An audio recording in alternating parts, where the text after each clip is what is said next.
This episode is sponsored by Dr. Chrono by EverHealth, the #1 mobile all-in-one EHR.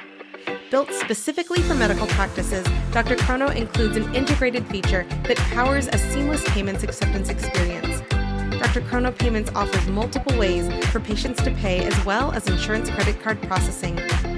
As a Dr. Chrono customer, you can easily activate our fully integrated payment solution that will streamline your cash flow and help you get paid anytime from anywhere. Deliver the best patient experience with a fast and easy way to collect payments. Visit drchrono.com/payments. That's drchrono.com/payments to learn more about Dr. Chrono today.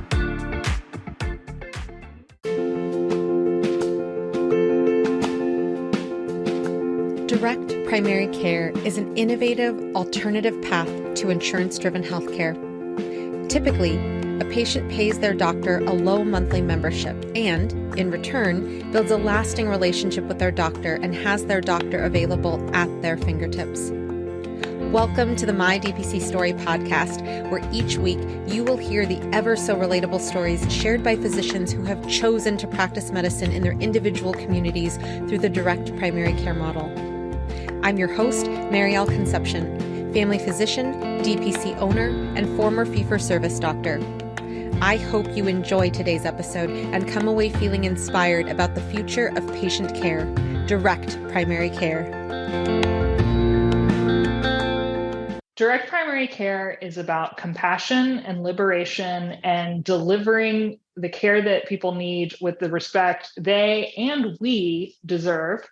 I'm Dr. Stephanie Arnold of Seven Hills Family Medicine, and this is my DPC story.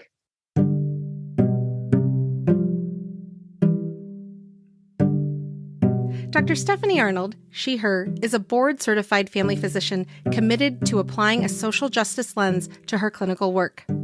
She graduated with her BS in anthropology at Virginia Commonwealth University and earned her MD at Eastern Virginia Medical School. She completed her family medicine residency training at Columbia University Medical Center.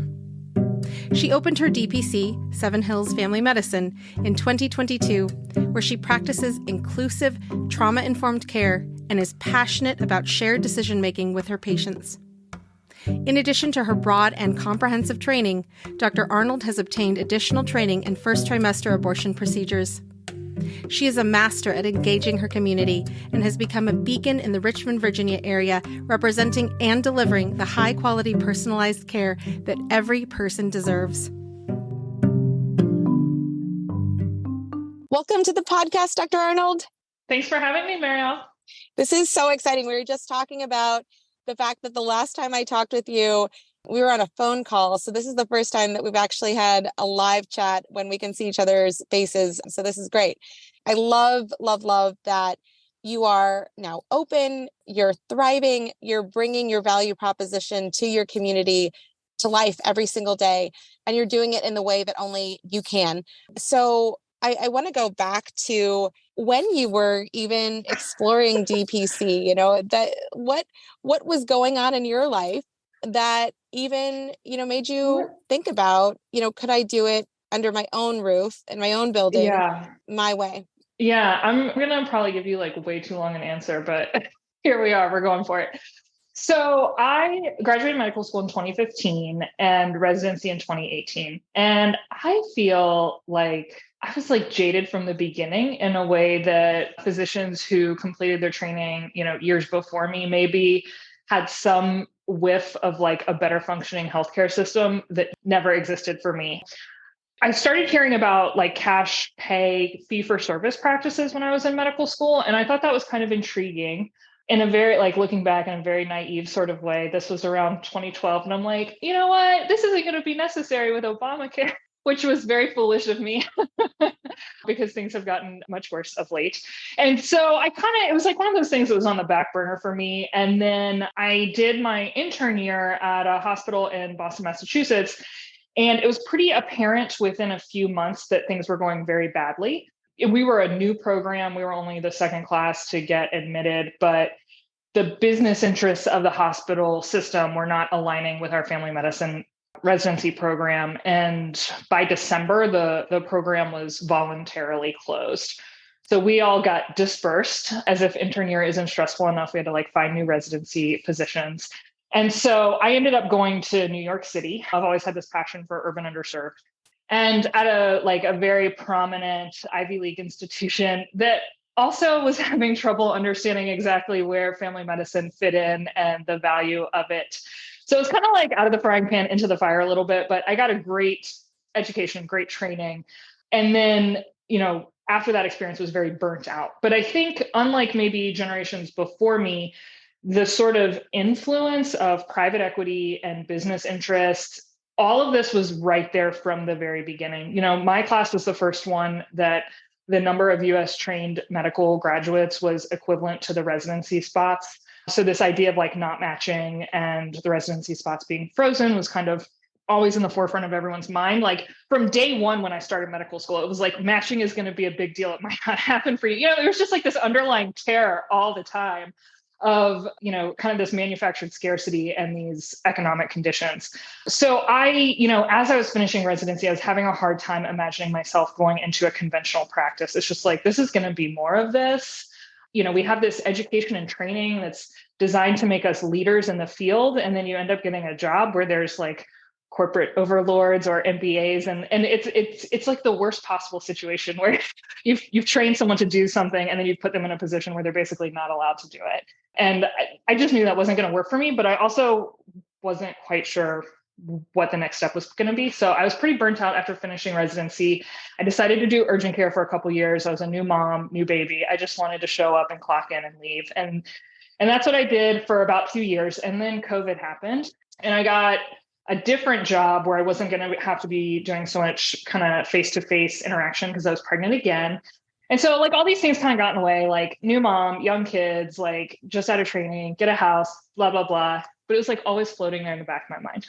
And then my very dear friend, who we will talk about later, Vincent, and I were kind of talking and like always knew that I had this idea of doing LGBTQ primary care and that I was an abortion provider and, that there was really like no reason for all this care to be stigmatized. And I had sort of started learning about DPC in residency and I was like started thinking about it, but I didn't really get it. I was young myself, hadn't been to the doctor very much. And then all of a sudden, I'm like, I don't know. I had worked a double shift. I had a 9-month-old who had a fever. It was flu season. I'm like, I can't make any more decisions. My husband, who's non-medical, is looking at me and is like, what do we do? And I'm like, we're going to the ER, I'm like an idiot. I took my 9-month-old to the emergency room, who was like perfectly fine by the time we got there, of course, classic. But then a couple weeks later, we get this bill for $1,800. And I was like, we're so stupid. We're not, I mean that in the kindest, gentlest way, but we are like not trained or educated like on the financial side of these things. So it was like all these little pieces sort of added up where I was like, wow, what I really needed in that moment, even though I have all this education and training, was just to be able to call someone else and be like, I need you to make the decision for me because I am like at the end of my limits here, right? And so it's like all these little things sort of started stacking up, like being a parent myself and interacting with the medical system as a patient in a way that I hadn't before, seeing just how services that were in place were failing patients, seeing how, and it feels like every year and year it gets exponentially worse, just how my personal insurance was going up, the deductible was going up, the premium was going up. I don't know. And so by the time I actually decided to move on this, which was late last winter, it seemed like it was like I was behind the ball. I kind of like simmered. And then my now 2-year-old turned 1, something just clicked for me where I was like, okay, I'm done with that. She's not a baby anymore. Now it's time. And, it was like a combination of her turning 1, Vincent calling my attention to these online platforms for HRT for trans people, which are subscription based. They're usually well over $100. They don't include any primary care. And when I was kind of talking to him, like, do you think people would be into this primary care thing? I don't know. And he was like, look at this, it's already happening. They're not getting any primary care. All they're getting is HRT. Of course people are going to sign up. And I was like, okay, well, I guess I'm kind of sold now, And so all of these things just sort of like added up, like the frustration of lack of outside opportunities to be an employed physician and practice medicine the way that you wanted to, like personally interacting with the health system as a patient or the parent of a patient, seeing these other sort of subscription-based platforms pop up. It all just sort of like really started percolating late last winter in a way that was like, this is unavoidable. And so I knew when it was time to do this that I wanted Vincent to work with me. We've known each other for a long time. And actually, we were just talking about this the other day. So it was May the 3rd, I think, last year. Vincent, my husband Taurus, and I had a meeting to talk about like what this practice might look like with the three of us, and like how we were going to incorporate abortion care into it if we were going to do that, and all these things. And we kind of had a tentative plan, like, okay, a year from now, things will really pick up. And then the day after that meeting, the Dobbs decision leaked about how Roe v. Wade was going to be overturned. And we were like, whoa, maybe we need to open sooner, kind of knowing geographically how Virginia plays into this whole thing. So for those who don't know, Richmond is on 95, right on 95. We're about 2 hours south of DC. We already see patients from North Carolina for abortion prior to this happening, just because there are fewer clinics there are tighter restrictions. And a lot of times people, because we're right on the highway, can get to us faster than maybe waiting in their own state for an appointment. And so knowing that kind of all these states to the south of us would fall like dominoes, we're like, wow, this is going to be a big deal. Maybe we should move it up. And then we're like, but we don't have any money. Like, how are we going to do this? We were kind of like, much the DPC way, like thinking about how are we going to like, bootstrap this off of my savings and, picking up extra shifts or whatever. Taurus, my husband, was just like, maybe would people want to help us if they knew what we were doing? And I was like, you think so? And we were like, okay, maybe. And we kind of talked to Vincent about it, because they were like, if we're going to do this, we're going to be very public. Everyone's going to know what's happening. And so we were like, it just feels like this is what needs to happen. And so in my living room, no practice name, no location, nothing. I just recorded a video that was like, trust me, I'm a real doctor and a real abortion provider, and we're going to do this. And we like felt like the video looked good. And I mean, looking back now that I've like done more, I'm like, oh, I could have done that, but whatever. It was fine. You gotta get started, right? So anyway, and so then we're like, okay, let's put it on GoFundMe. What should we set the goal at? And we're like, maybe 5,000. We're like, I don't know, that's too much. Maybe we should just do 3,000. We're like, no, if we're gonna do it, we got to go for it. Let's do 10. And so we put it up for 10. So the decision was leaked on Monday. We kind of thought about it on Tuesday. Wednesday morning, I recorded the video. I happened to have already taken CME time, coincidentally. Oh, by the way, Tuesday night, I decided to email my boss. By the way, you're probably going to see this thing on social media. I'm going to open my own clinic. Sorry.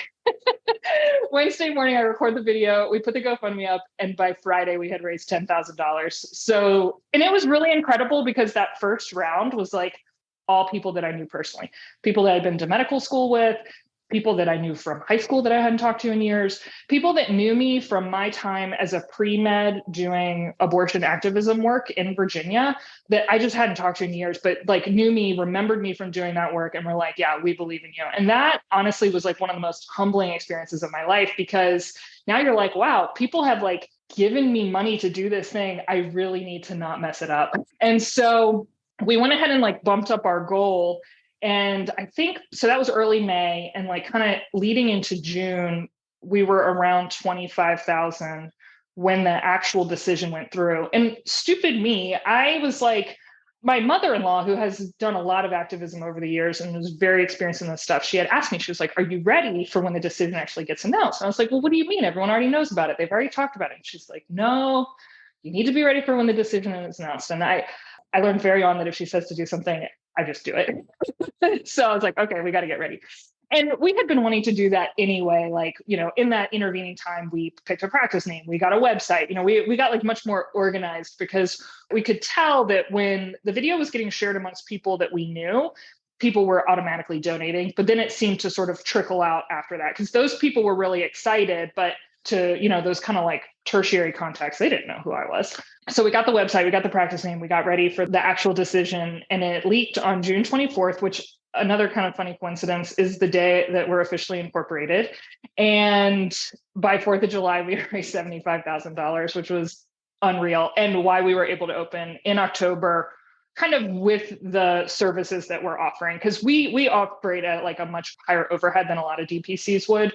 We have an ultrasound machine and all this stuff. So that was really huge in us just like getting up and going quickly. And there were plenty of people, some of which actually joined the practice in the first round, that were like, I didn't think you were going to do it. And I was like, but here we are having our first patient visit. So it's so incredible. And, I just think about how, people hearing your story, I hope it really gives them, an injection of confidence that direct primary care, however someone practices it in their community, there are people in the community all over this nation who will back what we're doing because it literally gives high quality access to everyday Americans, no matter who they are, right? So when we talk about to everyday Americans, period, that there's no, discrimination based on gender, based on color of the skin, based on socioeconomic history that you've come from. When you guys were talking and developing your value proposition specifically for Seven Hills, when you thought about, really focusing on abortion services, LGBTQIA plus, gender affirming, trauma informed care, as well as family medicine, how did you guys think about branding to encompass those services in particular? And how did you, narrow down your copy so that you were, when you go onto your website, it's direct primary care, abortion services, gender affirming care. And so it's very like, this is what Seven Hills is about.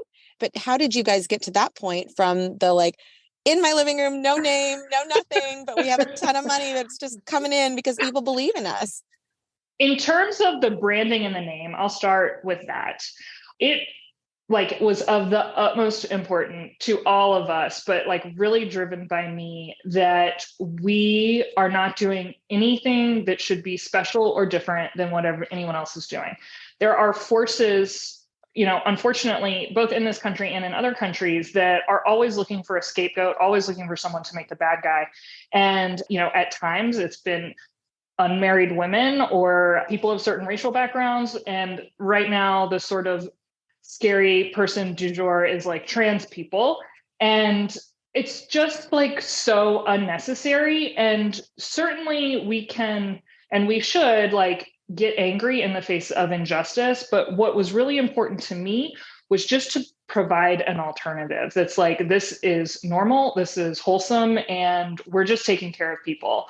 I'm sure that some of the people listening might enjoy Ted Lasso, which is one of my pick-me-up feel-good shows. But there was a quote last week or the week before last that sang to me, where one of the characters was saying, don't fight back, fight forward. And I 100% just feel like that is sort of personally how I want to approach these issues with Vincent and Taurus's support. And they have their own kind of guiding principles that and the three of us together kind of inform how we approach all of this. But for me personally, that's mine. And so when it came time to pick a name, wow, we probably cycled through 100 different names. I mean, just, you kind of start with the classic, what are the feelings I want to invoke and the idea. And then you realize, oh yeah, everyone wants to feel like they're a safe harbor or a beacon. And so there's a ton of practices with lighthouse in the name. Not that there's anything wrong with that. It's common for a reason, but we kind of, every time we thought that we found one that we liked, it was kind of already out there. And so then we kind of started getting a little bit more abstract, a little bit more obscure.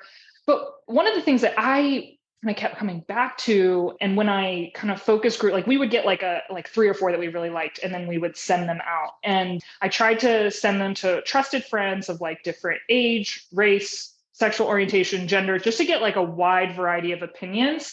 If I can give anyone any advice when it comes to this sort of stuff, definitely focus group, even if it's in the most casual way, your choices, because you might really think it's a good idea. And then someone else is okay, but how are you going to put that on a website? Or I'm worried about the spelling. And so we landed on Seven Hills because we found that all the names that we kept coming up with that were tied to geography had a sense of establishment to them, to have been around for a long time, really concrete. And so that just really felt like what we wanted people to feel when they thought about us, even though we were a startup, because nothing that we're doing here is out of the ordinary or different than any other primary care practice. We're just taking care of folks. And so, we're really fighting back against the idea of being othered. And kind of building on that idea, we had this notion of what we wanted to do, but I can't fully walk away from like all this like classical training that I have. So I went back and I looked at the needs assessments for the city. And specifically, there's one for the LGBTQ community. And if you'd asked me before, I couldn't have told you this, but once I read it, I was like, that makes perfect sense. Across the board, trans people said that it was easier to have access to hormones than it was primary care. You have these online platforms or people that will just, like do the hormones, but accessing care for your hypertension or your back pain or whatever is like actually terrifying because you don't know what you're walking into. And so, I mean, we were already on the path, but that was just kind of like more fuel for the engine of like, this is exactly what we should be doing. And this is where the need is. It was also really important to me, like when we were trying to decide the name, having like direct primary care in the name or family medicine. I just thought family medicine, it's my specialty. It's wholesome. It says what we're all about. And it encompasses the fact that we do this other service on a fee-for-service basis, not just the direct primary care. So that was sort of the naming. And then the aesthetics, I have to give full and 100% credit to Taurus and Vincent. That was not my thing. Taurus did all the graphics for our website. He did the graphics for the t-shirt that I'm wearing. But Vincent is kind of the one that came up with the idea of like sort of the watercolor with the skyline, because we wanted it to like be a low-key pride flag, like that it wasn't necessarily super obvious when people saw it. But if you like, the second it's up, like when we did Pride last year, the second it was up with all the other logos that had been like rainbow-fied for Pride, like ours fit right in and like looked great, but you can kind of put it anywhere and it fits. And it's one of those things that if you're looking for it, it's there, but if you're not looking for it, you don't notice it, which I like, Absolutely. It's so beautiful. And, for those of you who have not yet seen the Seven Hills Family Medicine logo, I just want to point out, like you have highlighted on your website, that Richmond is a beacon for the LGBTQIA plus community, but also that it is the former Confederacy capital. And you have this, the way you explained how names with places in them had a presence different than, a name that did not have a place in that. I think that's so interesting. But when you look at your logo, you really have to look like there are pictures of leaves and of different colors, different textures. And so it's a logo that continues to engage you where, there's a particular logo where you're like, I've seen that logo before. And then I see your logo and it's so visually interesting as well as classy. So I just really love it. Yeah. And I love that, it's Seven Hills. It's like, it's not like we're an LGBTQIA, trauma-informed abortion clinic. Like we're a family medicine clinic, period. And part of our services are these. So I really, really love that. Now, when it comes to you guys fundraising, one of the things I loved, as you quoted Ted Lasso, I want to quote you, because one of the things that you said when you were raising money for Seven Hills was that this is not charity. This is about solidarity. So can you tell us about how you went to, you shared that it was people that you knew from medical school, people who knew about your abortion advocacy, but how did you continue to trickle that word out? Because that's a ton of money, man. That's a ton of money. And, we hear people like, oh, I work urgent care. I do side gigs to make this money so I can fund my DPC. This is a unique way of raising money. And you guys were at burlesque nights. I think that was one of your major announcements. Yeah. Like, this is like, you are, if you've seen one DPC, you've seen one DPC, but if you've fundraised for one DPC, you have fundraised for one DPC. So can you give us more details about, how you did it so that other people can learn from your experience, potentially use it for theirs? I would love to. But one thing I will say real quick, I certainly did not come up with, it's not about charity, it's about solidarity. That is like a long known slogan for mutual aid.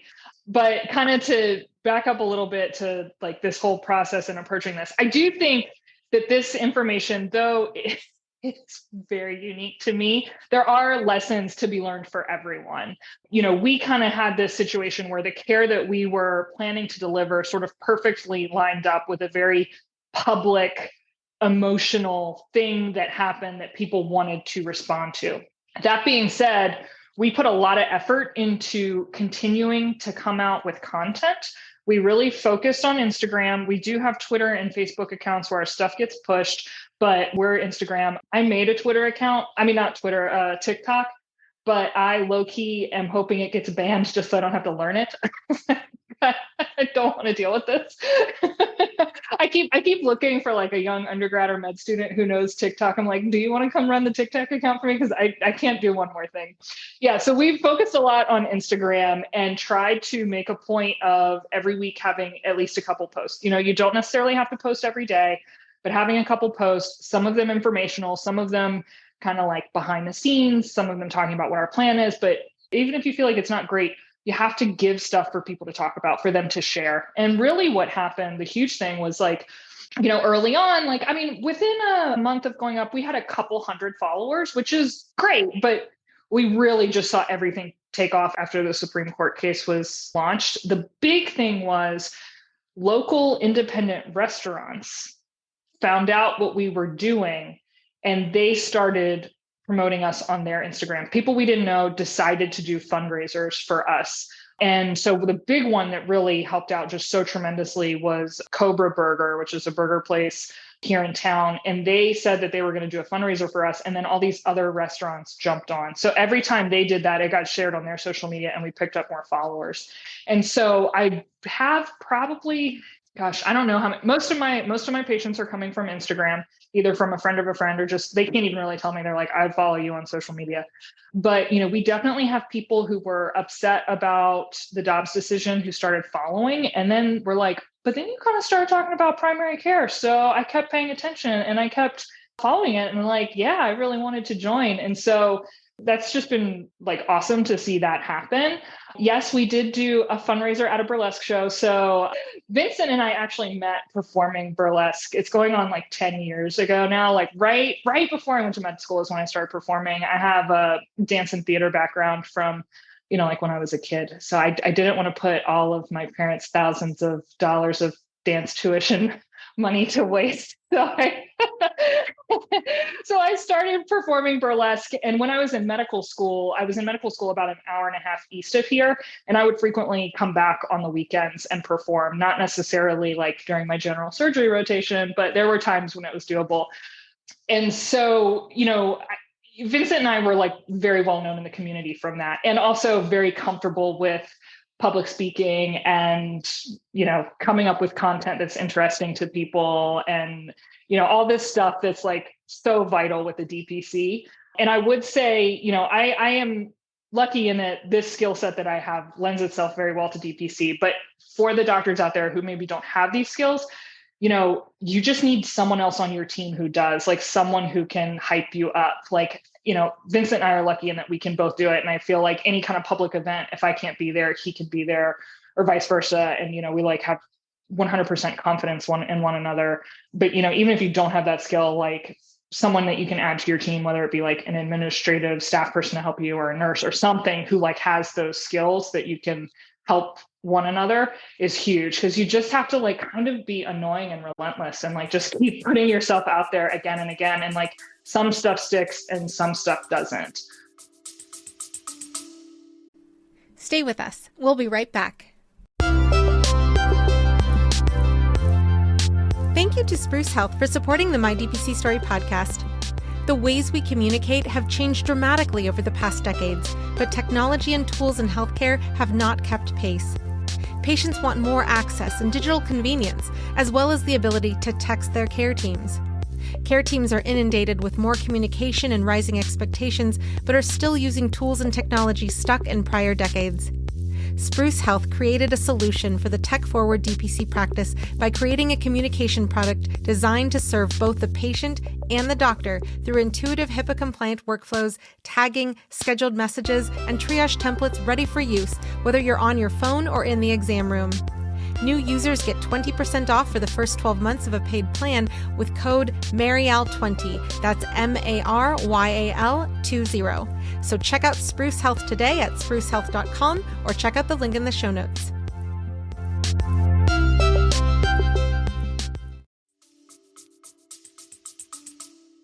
That's so important because, it goes back to the idea, if you've seen one DPC, you've seen one DPC. If something doesn't work, your workflow doesn't work, how your onboarding is like, getting chaotic or whatever, you have the ability to pivot. And so I think that even when it comes to fundraising, that's really great. And I love that people in your community were just backing you up.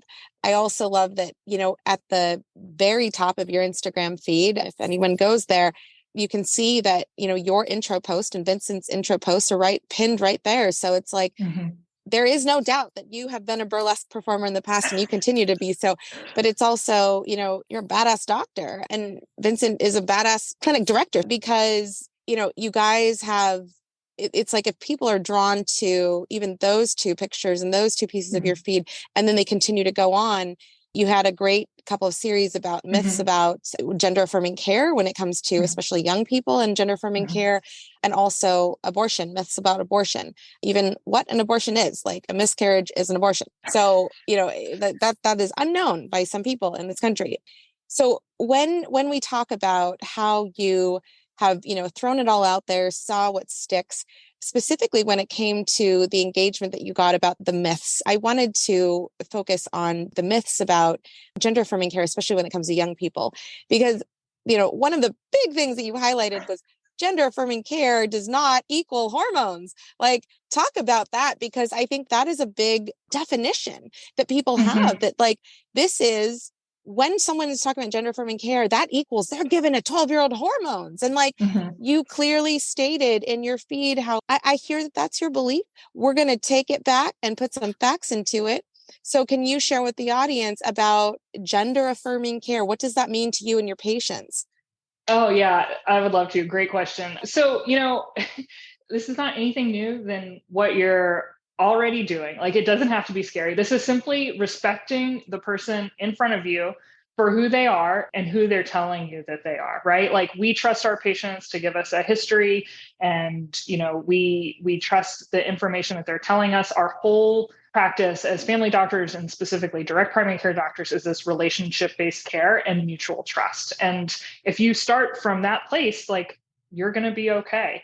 So just because I think sometimes numbers help people, right now, 30% of my members are trans or gender nonconforming, but only about a third of them are on HRT. But they specifically wanted to be able to come to a place where they could feel comfortable for primary care without having, being misgendered or having the inappropriate pronouns used, or just knowing that they can be safe, and vulnerable in the way that you need to in front of a doctor. So yeah, gender affirming care, get the name right, get the pronouns right, like, be respectful in the way that you talk about people's bodies and what they need, just like you always would. I think a lot of times I hear this question again, how do I do gender affirming care? How do I do gender affirming care? And like that, if you're talking about HRT, honestly, that's the easiest part of all of this. It's an algorithm. You just follow the dosing guidelines and then, periodically check labs to make sure everything's okay. The harder part is the social stuff if you're not familiar with it.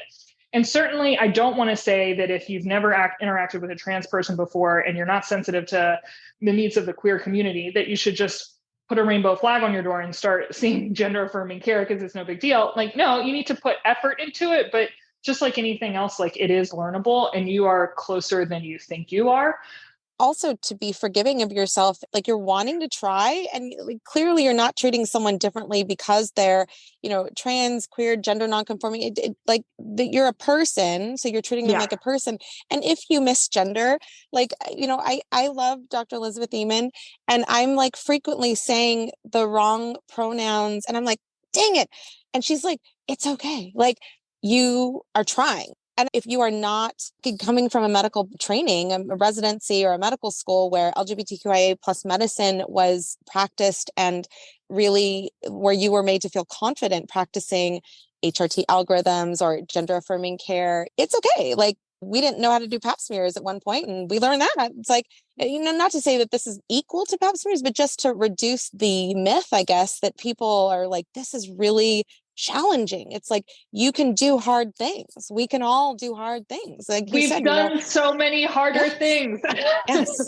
Yeah. So, I love that you broke it down in terms of like just saying, to a person, hey, it's great to meet you by your name. And it's great to treat you like a person because you're a person. And then let's take care of your hypertension. It's not a big deal. You do that with everybody and you don't even think about it.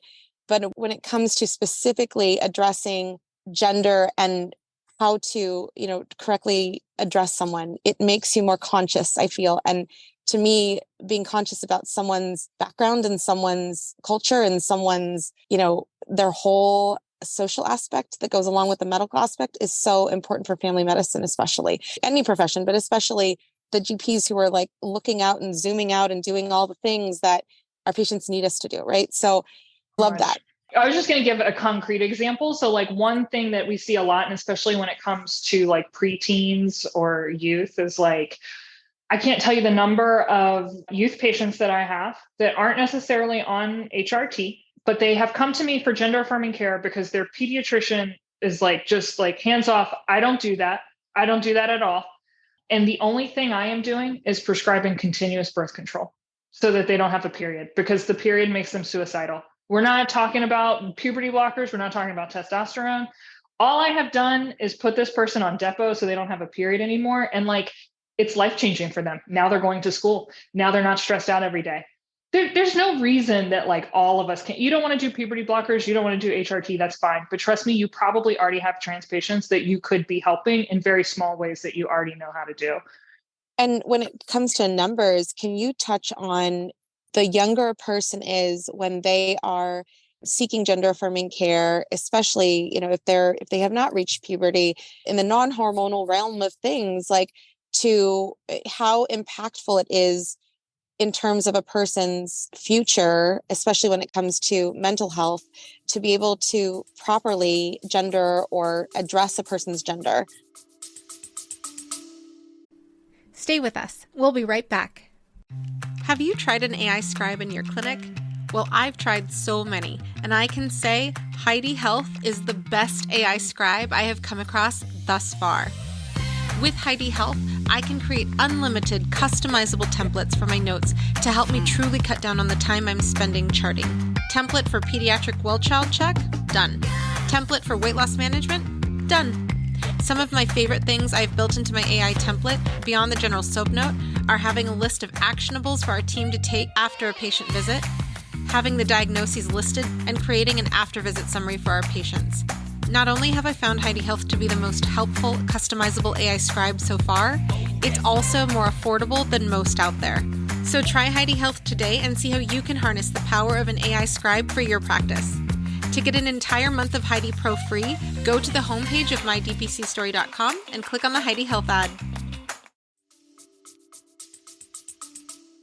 Yeah, it like dramatically reduces your risk of suicide. There are like few things in medicine we do that are so effective as to provide gender affirming care, even on a base level. Having one adult in a kid's life who respects their name and pronouns is like immunization against suicide. I mean, it's really incredible. And that there's a reason why all of these professional societies like the American Academy of Pediatrics, support gender affirming care, and why all these bans are just so distressing.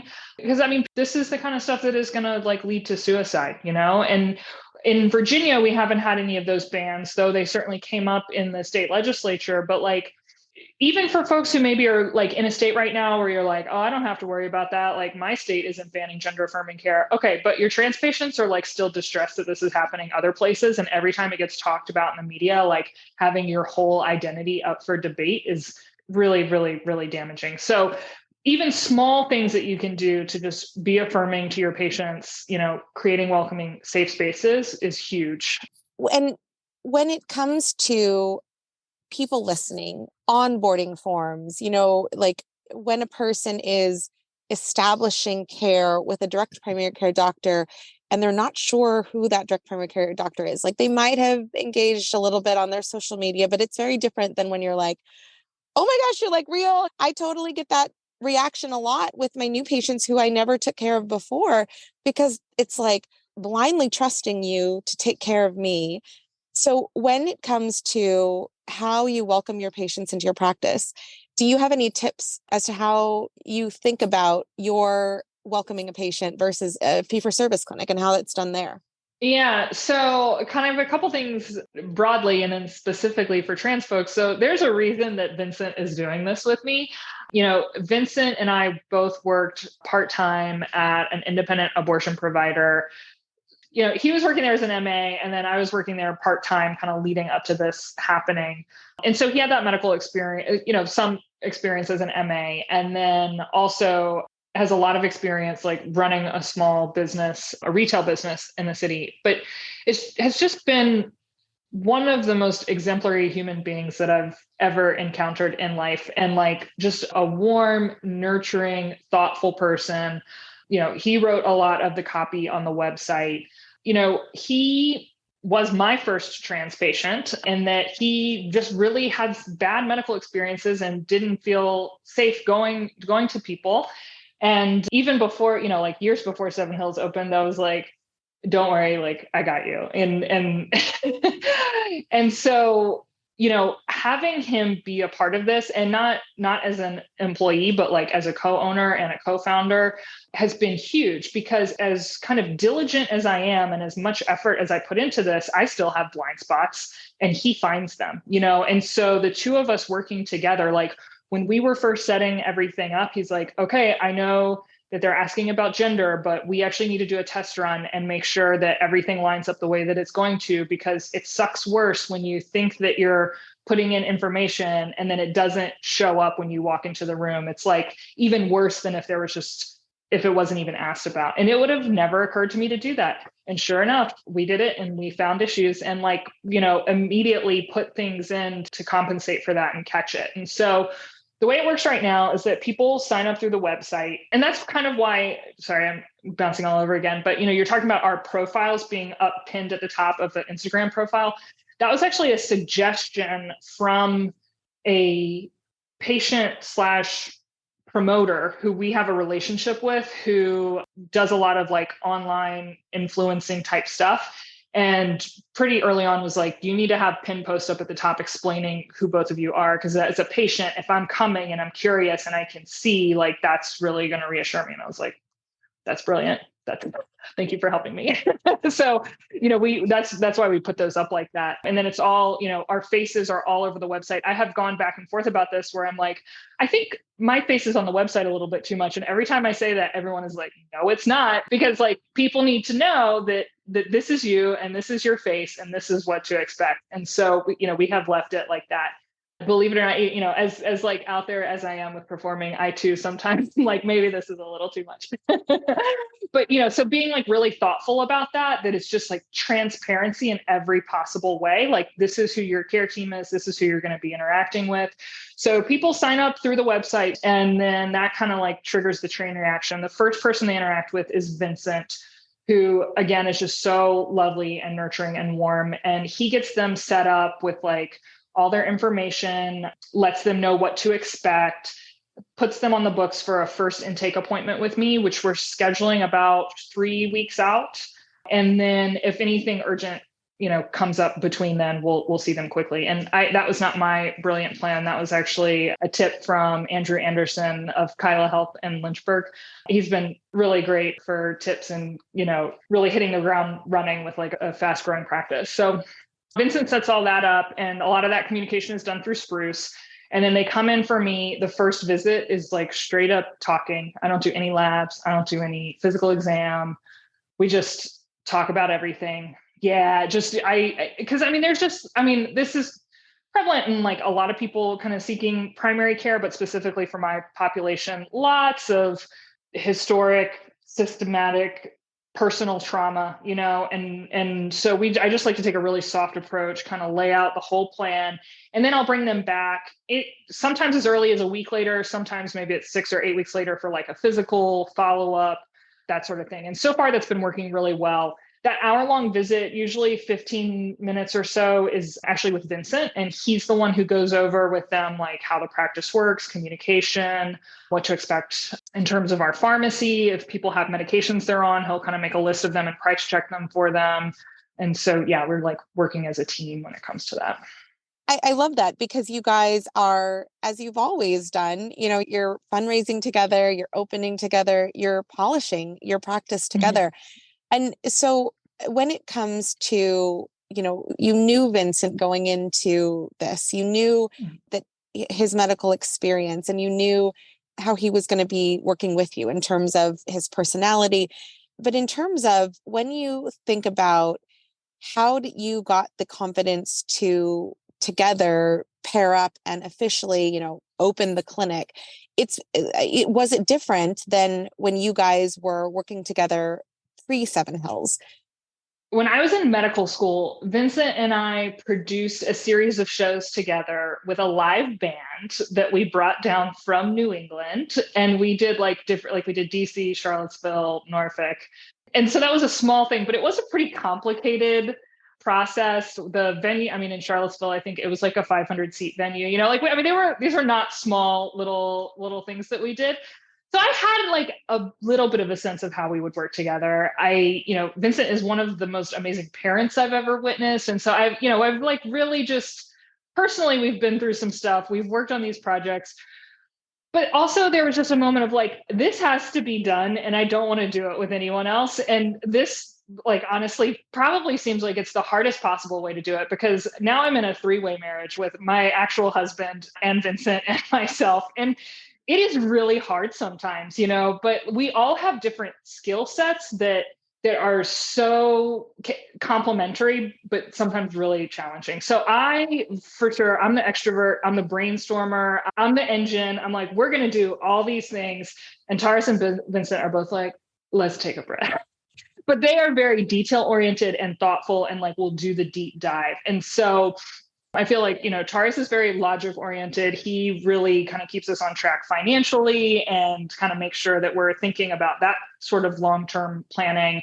And then, Vincent is just the one that is our moral compass. He makes sure that everything that we're doing is in alignment with our values and our priorities. And sometimes we all have a slightly different way that we want to go about things. And it can be rough, but at the end of the day, these are the right people in the right spots. And it's making it so good. So we're just moving at a very fast clip. We've taken a lot on. I have zero chill. I'm if we're doing this, we're doing it all the way. And they have been game the whole time. We all have small kids. We're all parents and we're just somehow making it happen. I think we would all really like to sleep a lot right now, but it's coming. That's awesome. I empathize with you as we did when we were on the phone. I didn't know that you had kids little just like mine. And so that's a real thing. One day we will sleep. It will be good. Oh my gosh. I love that. When we opened, I was still breastfeeding my youngest one. I just weaned her at the end of February and she turned 2 at the end of March. And I'm I was ready and it's been wonderful. So every day it gets a little bit easier, a little bit closer to the end goal. Oh, it's awesome. And, that goal continues to change. And so as the ruling in our country changed with, when Roe fell, I want to go into the abortion services that you guys provide because for listeners who are, in states that are affected either with restrictions or protection for the woman's rights to choose what happens with her own reproductive health, because you shared earlier how you had already been doing abortion activism, but when it came to being an abortion provider in your clinic, how did you develop your services to service your community and the community that drives to see you? Yeah, great question. So, and I'm going to back it up just a little bit. When I was an undergrad, pre-med, and this will, I don't know if you have any Gen Z listeners, but I feel like this is the kind of thing that they'll scratch their heads about. But I had decided that I wanted to go to medical school. I was taking out my prereqs and I was like, I need medical experience. I'm going to go to Craigslist and see what jobs are available. And so I happened to see this one posting that was pro-choice person needed for a clinic, no experience necessary, will train the right person. And I, in my little young 20s feminist self, was oh, cool, wonder what this is. I don't know what I thought I was walking into. And then I got there, I was oh, okay, it's an abortion clinic, check. But anyway, I ended up getting that job and I worked there up until the time I went to medical school. So it was for 3 years.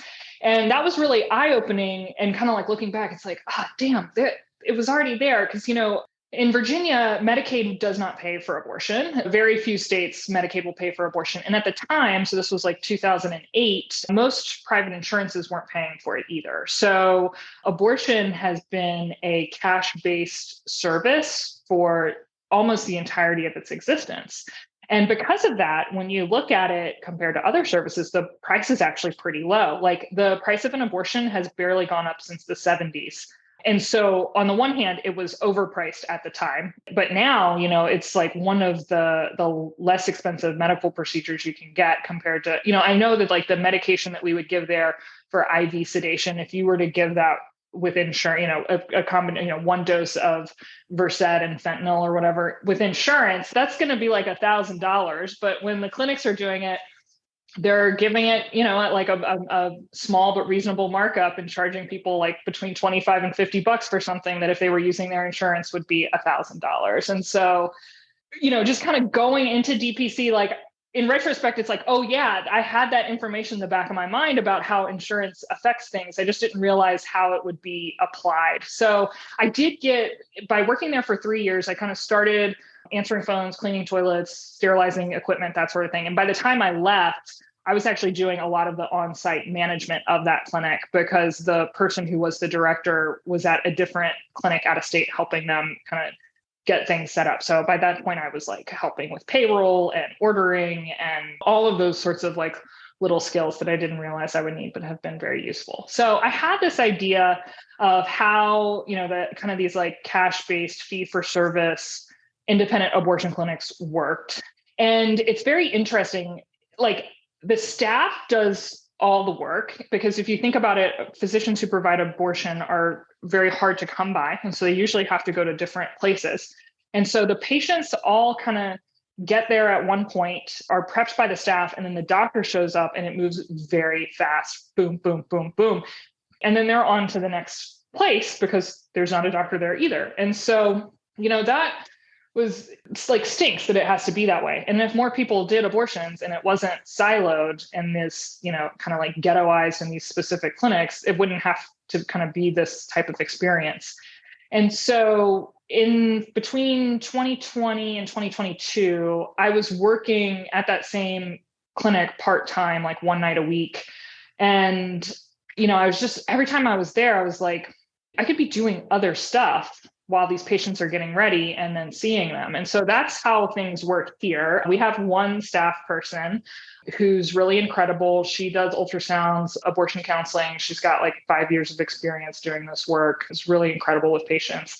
And she gets them ready for me while I'm seeing the DPC patients. And so then, kind of in between my DPC folks, I pop over, I review the chart, make sure there's no contraindications, check vitals, allergies, all that stuff, look at the ultrasound, talk to the patient. I give them their mifepristone, their first abortion pill with me. They have the opportunity to answer any questions. And then they leave with their misoprostol and they take that at home. And then I'm available, I'm on call for them if they need anything. So that's how the abortion by pill works. It's a very small time commitment on my part. The reason that it can be that way is because my staff is so experienced and knows how to prep them. But, when you think about abortion by pill, like very few contraindications, like relatively healthy patients. So that's how that works. And then we also do aspiration abortions. I do manual vacuum aspiration up to 12 weeks. Usually I'll do like administrative work on site while they're getting prepped. That way, if anything comes up or I need to repeat the ultrasound or whatever, I can do that. But it's just kind of like, an opportunity to make things more efficient for the patients, make things efficient for me. It really, and like destigmatizes it. The patients are not expecting anything to be nice, right? They're like scared and they think things are going to be crappy. And then they get here and like our building is beautiful and there's like plants and, water and nice music. And it's just like such a nicer, like relaxed environment to be able to be in a primary care setting. Like this is just regular old healthcare. There's nothing special. The abortion procedure itself is like barely different than if you can do an IUD placement, you can do an aspiration abortion. There's going to be listeners that are pro-choice, pro-life, pro whatever their pro is or anti whatever their anti is. But again, what I love about my DPC story is it's highlighting how people are operating physician-led DPCs all over the nation, right? And so if there are people who are wanting to know, that is helpful for them to hear how the workflow would work for that. But it's like, it's a workflow that is just like any other workflow. It has a design to it to service your patients and your staff the best way possible. But, when you talk about that, it's just another family practice visit, and this is the procedure they're coming in for, not, a mole removal or something like that, but that this is the procedure that they're seeking. I want to touch on your tiers of membership, because what I loved about your practice and how it is really making the ability to have a personal doctor equitable for everybody is you offer 3 different tiers, and you talk about this in your social media, like, you get the same doctor. It's still Dr. Arnold. The membership is going to be different, and how you're paying for it might be different, but everyone is paying for membership the same. And clearly this is separate from your services that are related to, especially abortion. But when it comes to just inviting everybody into the practice, your tiers are set up so that is possible. So can you tell the audience, what are your tiers and how have you set them up to be accessible to everybody in the community? Yeah. So we have 3 tiers, and kind of the main tier, the one that we started with, is the sustainable membership. And that's kind of like your standard DPC membership, where age 3 to 24 is $59 a month. And then age 25 to 64 is $85 a month until I opt out of Medicare eventually. And, it's like just pretty standard DPC. We also offer an equity tier, and this is for folks who, if they can afford to pay a little more, they can. Oh, and I will say, with the sustainable tier, with the standard DPC tier, we do an automatic discount for groups, single payer. We don't define the groups. It's just, if there's one person paying, you get the group discount. So, if we have 3 roommates who want to sign up together, great. If it's one credit card, you get the discount. So that's the sustainable tier. And this is basically the cost of us doing business. Like, this is what we need people to pay in order to keep the lights on, pay the staff appropriately, and provide the service that we do. So then the equity tier is more than that. And I'll be honest with you, I don't even remember what the monthly equity tier is off the top of my head right now. I think that it's maybe like $20, $25 more a month, something like that. I don't know. I'm sure Taurus is listening to this and like rolling his eyes so hard at me right now. Let me help you out. So I'm going to go to sevenhillsfamilymedicine.com, just FYI there. So we're going to go to the beautiful logo. It's popping up here. And then there's services, and then there's direct primary care. So the tiers that we have on here are the accessible membership, like you mentioned, and then the equity membership. The accessible adults start at $48 per month, youth at $38 per month, and a one-time enrollment fee of $52. And equity membership has adults at $105 per month, youth at $69, and a one-time enrollment fee of $100. And sustainable membership, where adults are $85, youth are $59 per month, and then there's a one-time enrollment fee of $100 with a max of $500 per group. So yes, we're tag teaming this. This is good. Thank you. Good. Yeah. Wait. So every little decision we make about money, I feel like I overthink every possible price. So in my mind, I'm like, where did we actually land? So yeah. So the idea is that the equity memberships directly subsidize the accessible membership. So that you'll notice the accessible membership, the monthly fee plus the sign up fee, the first payment is basically $100, right? And then it's $48 a month after that for adults. And we don't have our system for the accessible memberships is not finalized yet. But at this point, I think we have offered 10. So just some stats, because it kind of puts this thing in context. So I opened October 4th, and the first month we enrolled like 54 people.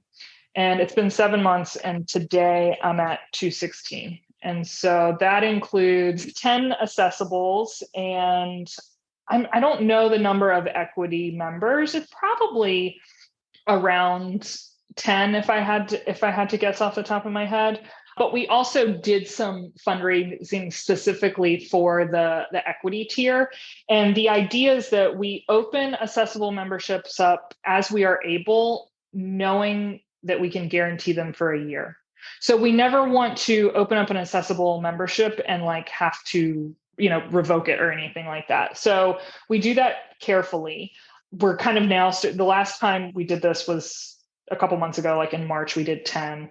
And we had about 20 people on the waiting list. So we are doing them first come, first serve. We offered the first 10. And then some of those people, for whatever reason, it didn't work out. Like maybe they're on Medicaid or whatever. And so I think most of the people that were waiting were at least given an opportunity for a membership, and they're filled. And so, we're thinking kind of like a few times a year for right now, maybe like 3 times a year or something, we will open up more.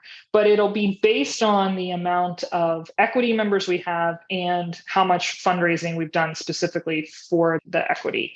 And then the other thing that we have is we actually have 5 memberships that are completely covered by a grant we got from a church, specifically for LGBTQ primary care. So Vincent did this. He submitted the grant application, I think it was like just shy of $5,000, basically the cost of care for a year for 5 people. And they gave it to us. So it's been really incredible. Like I had one patient who had signed up, but then like financial circumstances changed. And because we had those grant options available, we just switched them to the grant membership. So now we know that they're good for the next year. And then the others were ones, again, kind of first come, first serve, as people called us and needed us. I have someone who was uninsured and had been going to the local urgent care, for primary care, and owes them like thousands of dollars. And so, but now they're here for free for a year while they're like recovering that. And just, we have our own on-site pharmacy. So this person, I think, was paying like $45 a month in medication costs that I'm now doing 90-day supply for $11. So like, I mean, just, it's like the value, like all these different levels. And it's been really exciting. I mean, I just want to help people. Like people always ask me like, about like prices and stuff and like what I'm like, I want no one to have to pay anything. And I just magically want to get paid my salary. But I think, there's a thing that happens where we don't want to think about money because something about it like doesn't feel noble, right? Like I'm above this, like I just need to be thinking about the medicine and not about the business side of it. But if we're not thinking about that, there are other people who are less altruistic who will be very happy to think about it on our behalf. So, I've learned so much in this past year just about like business and the cost of things and value. And so I'm feeling like really good about everything that we're doing. And yeah, this, carefully opening up those accessible memberships in a way that we can guarantee their sustainability, Absolutely. It's so ironic though, how you're talking about you just want to provide the medicine. And that is so our culture of healthcare in this country. It's like, the doctors are altruistic. Just give them more work. Just make them do it. Make them be billers, coders, all the things they didn't go to school for, because we're going to pay them. They don't actually know how much they're worth. So we're just going to pay them as the least amount possible to make them stay and make them think this is a great gig, right? So that's what I was thinking when you were talking about how you just want to give care. Like that is so, like I am so guilty of that still. Like I had to rethink my workflows to say like, when a person has a procedure scheduled, we know what that procedure is. So they will get the, consent, they will get the pricing, because I charge separately for my procedures, whether, it's a shave biopsy or a whatever, because I have to pay for things like lidocaine and, it can get pricey at sometimes to buy some of these materials. And so, that's the way my DPC works. But to have that discussion before a patient shows up is how I've found my comfort level. Like I hate talking about money also when it comes to the patient, because it's like, I'm not making commission off of you. Like that's not the point of this. Like I'm not trying to sell you a procedure. It's like, I'm literally trying to address your needs and I have a procedure to do that. So I really love that you said that, because that is our mindset when we're in the type of training and the structure of training and the paternalistic system of training that we have in our healthcare system. And, that there definitely are exceptions to that. But generally, where, as I'm sure you experienced, most of my places that I rotated, either in medical school or residency, were more of a paternalistic type of training than not. And, this is our trauma informed healthcare. Like we are literally bringing our experience to our practices. And I think that's why DPC is such an awesome movement and why it's growing like crazy, because it's like, dude, my doctor is like they're telling me about when they miscarried, or what they're telling me about their acne when they were 16, whatever it is. Cause it's like, yeah, you're a person too, just like me. Like I might have an MD or DO, but that doesn't make me really any different. Like I ran into somebody the other day I haven't seen her for 20 years. And I used to teach zoo camp at the Sacramento Zoo. And she's like, but you're a doctor. And I was like, oh, I would still scare you in the middle of the night in the reptile house. Like there's no difference. Like I'm literally that same person. So, I love that we are so unique in our practices. Now, when it comes to uniqueness, and you mentioned this, that your overhead expenses are a little bit higher than the typical DPC, you purchased your building outright. Boom. That's why No. Actually, we did it. Okay. That was the plan though, right? That was the plan. Yes, okay. That was the plan. So look, I will move mountains handfuls of rocks at a time. However, we were coming up against, we actually did put an offer in on one building and we didn't get it. And this was in September. At this point, my wait list was over 100. We either wait around for this or we just, I was like chomping at the bit. I was like, we just need to do something. And like, so we decided that it was more in the spirit of which the money was donated for us to just get open ASAP than to wait around for the perfect building situation. I was getting antsy at my job, which I was supposed to be staying at part-time, and I definitely did not. I was like out of there at the end of September. And sort of all these things sort of like lined up. So right now we are renting. We do still have the hope of buying the building, but we have sort of put that on the back burner a little bit, just because it felt like it was more important that we kind of felt like we were losing the forest for the trees a little bit. And it's like, we need to get open and start seeing people. And I 100% think that was the right decision. Our realtor that we have been working with found us this place to lease. They're still looking at buildings for us and kind of like sending us options. So I think, hopefully like in the next year or so, but for right now, we're settling in, we're renting, and it's fine. That is a strategy to keep your overhead low, is don't buy a building outright. I'm in that same place where I went from only telemedicine and home visits to having a space, but with the shortest amount of time on the lease. That's a, Dr. John Jacobson lesson that I learned from talking with him. And, that allowed me to say, like, could this space work? Could the space work until when? What would I need? What would be the ideal clinic in the future? I wouldn't know that if I hadn't tried the spot that I'm at now out, right? So thank you for clarifying that. And when it comes to your experience so far, and I just like, every time you're mentioning these numbers, like, oh, 100 people on my wait list, I'm like, oh, it's such a different place than when you and I spoke the very first time. So in closing, I want to ask, because you've recently just been there, when you're like, I'm the Doctor Who, I'm still having all these like, how do I questions, and now you are established. When you think about other people who might be in that same spot that you were not too long ago, that was a frustration that we were discussing, is just like, how do you get the advice of people who are helpful to your journey as to how you want to personalize your DPC? So can you speak to how you would advise other people to find the people who are in alignment with their understanding of what DPC is, how DPC works, how to provide DPC to their community, and what words of encouragement would you have to those people as well? Yeah, so I do think that there's a lot of information out there. I think one sort of observation that I had is like, and it makes sense after like the type of education and training that we all go through, is like, you really want a specific to-do list where you're like, these are the tasks I need to do. I will master them and then I will succeed. And that does not exist. So the trick, the skill, is to look at what's out there and see the seeds of what applies to you. I read Doug Faraga's book, the Direct Primary Care book, and I thought it was super helpful for me, even though there were like plenty of things that I didn't necessarily do. I do feel like you can always tell the people who read that book and used it as an instruction manual. There are certain things that pop up on the website where it's like, yeah, I know where you got that idea. but like to read that book and think like, what are the concepts here that I can tease out and use for me? It doesn't really make sense for me to go to farmers markets. I'm not doing like food as medicine in my practice. I can trust and believe that I'll be at all the burlesque shows and the drag shows and the LGBTQ markets. You know what I mean? It's like, what makes sense for me specifically. And so there's a lot of information out there to tease through. I'm trying to think of all the things I did. Honestly, you just kind of have to like, just go for it. Like I pulled up my DPC finder. I found every DPC around me and I just cold called them and sent them email. So I called Joe Fields Johnson of Dandelion Health and I was like, hey, I'm thinking about opening, let's chat, and I think the first time we talked on the phone, it was over an hour, and got really lucky and found out that we had a lot of values that aligned. And so that was exciting.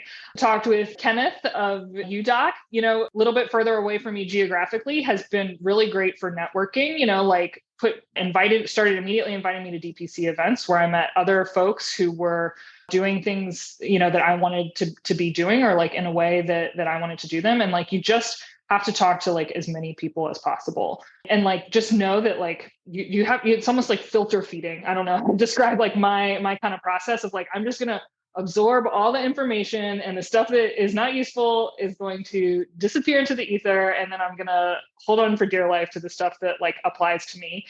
And yeah, I had been listening to tons of episodes of my DPC story, and I had kind of been trying to reach out to those people, and no one was giving me like the answers to the questions that I wanted. And I was like, well, I've never talked to Marielle before, though I've like listened to hours of her podcasts, but she seems to have talked to literally everyone. So maybe she will know who I should talk to. And that's, I like called you in a tizzy, like, what do I do now? Which was amazing and helpful. So yeah, I think just like, kind of going into it of like, there is going to be no specific protocol for you. You have to find the jewels, and what's a jewel for you is not going to be a jewel for somebody else. Like everyone is different. And also these events, like you just never know who you're going to meet. I'm like very excited to go to the summit at the end of June. I didn't go to anything last year just because it was like, breastfeeding baby and like other job and blah, the whole thing. But I'm super excited to go this year. And I'm like, I honestly, like, I know there are like CME talks happening, but I don't even really care about that. There's nothing like it. There's nothing like it. So I am so excited to meet you in person. I am 5'2.5", FYI. It was weird. I was like, Dr. White, I asked him, I was like, how tall are you? He was like, why are you asking me this? And I'm like, because I'm going to see you in person. I don't know what to expect. So I am 5'2.5" for everyone out there. I am so excited to meet you. Thank you so much, Dr. Arnold, for joining us today. Thanks, Marielle.